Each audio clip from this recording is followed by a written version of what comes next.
Hello students.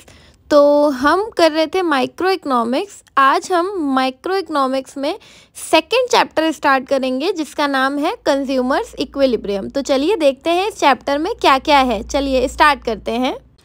तो सबसे पहले हम इस चैप्टर में पढ़ने वाले हैं यूटिलिटी के बारे में। तो यूटिलिटी क्या होता है? यूटिलिटी वर्ड का मतलब है सेटिस्फैक्शन। मतलब सेटिस्फैक्शन कौन सा कंज्यूमर, ये कंज्यूमर इक्विलिब्रियम में इसलिए आ रहा है क्योंकि कंज्यूमर्स की जो सेटिस्फैक्शन पावर है, जो कैसे वो अपनी वांट को सेटिस्फाई करते हैं, यही हम कंज्यूमर इक्विलिब्रियम में पढ़ते हैं। तो सबसे पहले हमें यूटिलिटी का मतलब समझना बहुत इंपॉर्टेंट है कि व्हाट इज यूटिलिटी। तो यूटिलिटी क्या होता है? In economics utility means want satisfying power of a commodity. किसी भी कमोडिटी या सर्विस की जो वांट सेटिस्फाइंग पावर होती है उसे ही हम यूटिलिटी बोलते हैं इकोनॉमिक सेंस में। इकोनॉमिक सेंस में यूटिलिटी का और कोई मतलब नहीं है। Utility is only a want satisfying power of a commodity. किसी भी कमोडिटी की जो वांट सेटिस्फाइंग, मतलब किसी कमोडिटी को कंज्यूम करने से हमें कितना सेटिस्फेक्शन मिला, वही उस चीज़ की यूटिलिटी है। हमें भूख लगती है तो हम खाना खाते हैं, तो मतलब खाने की यूटिलिटी है भूख मिटाना। हमें प्यास लगती है, हम पानी पीते हैं, तो मतलब पानी की यूटिलिटी है हमारी प्यास को सेटिस्फाई करना। तो इसे ही हम यूटिलिटी बोलते हैं। तो it's a want satisfying power of a commodity. तो ये होता है यूटिलिटी। अब देखिए, यूटिलिटी आपकी हो सकती है तीन टाइप की। एक होती है टोटल यूटिलिटी, मतलब आपको टोटल कितना सेटिस्फेक्शन मिला किसी भी प्रोडक्ट को कंज्यूम करने से, तो उसे हम लोग बोलते हैं total utility. Average utility second है। एवरेज यूटिलिटी का मतलब है पर यूनिट यूटिलिटी, मतलब पर यूनिट आपने कैसे चीज़ें कंज्यूम करी तो आपको उनसे कितना सेटिस्फेक्शन मिला, उसे हम लोग बोलते हैं average utility. Last is marginal utility. Marginal utility का मतलब है एडिशनल यूटिलिटी, एडिशनल सेटिस्फेक्शन। मतलब आपने जब एडिशनल यूनिट कंज्यूम करी तो उससे आपको कितना सेटिस्फेक्शन मिला, इसे ही हम लोग बोलते हैं मार्जिनल यूटिलिटी। आई होप आपको यूटिलिटी का कॉन्सेप्ट क्लियर है और उसके तीन टाइप्स क्लियर हैं। अब हम इनका कर्व समझेंगे कि यूटिलिटी का कर्व कैसे बनता है और यूटिलिटी को टेबल में कैसे हम लोग मेज़र कर सकते हैं। बट इसको समझने से पहले सबसे पहले हम एक लॉ समझ लेते हैं। So there is a law of utility called diminishing marginal utility. तो it's a law of diminishing marginal utility. तो ये लॉ क्या कहता है, सबसे पहले तो हम लोग ये देखते हैं।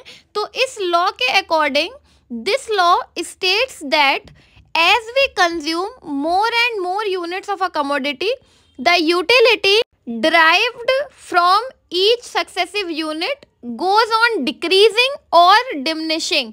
इसे ही हम बोलते हैं law of diminishing marginal utility. इसका मतलब है इस लॉ के अकॉर्डिंग जैसे ही एक कंज्यूमर किसी भी पर्टिकुलर कमोडिटी का एक एक करके ज़्यादा यूनिट्स कंज्यूम करता है तो हर एक यूनिट से जो मिलने वाला एडिशनल सेटिस्फेक्शन है वो धीरे धीरे करके कम होने लगता है। और ये किसी भी चीज़ से, हमें जब बहुत तेज़ प्यास लगती है तो हम पानी बहुत तेज़ी से पीते हैं क्योंकि हमें बहुत तेज़ प्यास लगी है। फिर धीरे धीरे क्या होता है कि हमारी प्यास जब कम हो जाती है तो हम नेक्स्ट जो ग्लास होता है वो थोड़ा उससे धीमे पीते हैं, उसके बाद वाला और धीमे पीते हैं और फिर एक टाइम पे क्या होता है कि हमारा जो सेटिस्फेक्शन होता है वो पूरा हो जाता है, वो हमें और ज़्यादा पानी नहीं चाहिए। तो इसे ही हम बोलते हैं डिमिनिशिंग मार्जिनल यूटिलिटी। देखिए, अब हम लोग इसका टेबल समझ लेते हैं और इसका कर्व समझ लेते हैं। तो टेबल के अकॉर्डिंग हमने यूनिट्स लिख दी 1 2 3 4 5 6, टोटल यूटिलिटी लिख दिया और मार्जिनल यूटिलिटी लिख दिया। टोटल यूटिलिटी 20, 36, 46, 50, 50 एंड लास्ट है 44। पहले हम अब इसको लॉ को समझते हैं। तो जो पहला मार्जिनल यूटिलिटी है वो हमें 20 मिली है, देन हमें 16 मिली है, मतलब हमारी डिक्रीज होनी शुरू हो गई क्योंकि हमें पहले पूरी मिली है क्योंकि वो टोटल थी। देन 10, उसके बाद 4, उसके बाद हम 0 क्योंकि अब हमें इससे ज़्यादा नहीं चाहिए, फिर माइनस में चले गए। तो इसे ही हम बोलते हैं law of diminishing marginal utility.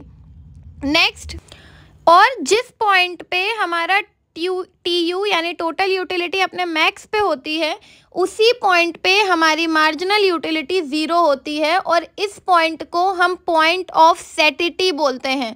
मतलब कंज्यूमर अपने मैक्सिमम सेटिस्फेक्शन पे है, इसके बाद अगर वो एक और यूनिट कंज्यूम करता है तो उसका सेटिस्फेक्शन डिक्रीज होने लगता है, कम होने लगता है।